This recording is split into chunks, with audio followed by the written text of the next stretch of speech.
Pas si sage que ça. En effet, selon les syndicats, 6000 sages-femmes en grève se sont rassemblées ce matin, place d'Enfer Rochereau. Parmi eux, des femmes, mais aussi des hommes venus de toute la France. Ils estiment leur métier trop peu reconnu par la profession et par les patients. Alors aujourd'hui, on a deux revendications principales.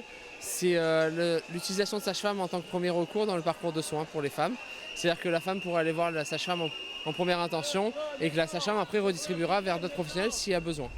Et la deuxième revendication, c'est l'accès au statut de praticien hospitalier, qui est le statut des professions médicales à l'hôpital, auquel les sages-femmes n'ont pas le droit. Avec un salaire mensuel de 1 400 € par mois, les sages-femmes sont assimilées à un statut paramédical. Pourtant, selon le Code de la santé publique, elles devraient être reconnues en tant que profession médicale grâce à leurs 5 ans d'études. Elles réclament donc aujourd'hui une revalorisation de leur salaire de 30% et un statut de personnel hospitalier. La profession se sent méprisée par le gouvernement. Quand on voit qu'il y a une loi de santé publique en 2014 sur la santé de la femme qui est prévue et qu'on parle jamais des sages-femmes, moi il me semblait que c'était éloquent dans notre nom qu'on s'occupait des femmes. Donc c'est ne pas nous reconnaître, mais ne pas non plus reconnaître les femmes et leur santé. Et c'est ça qui nous met en colère plus que tout.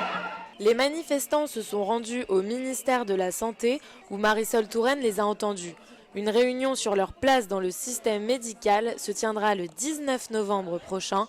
Malgré tout, le combat des sages-femmes continue.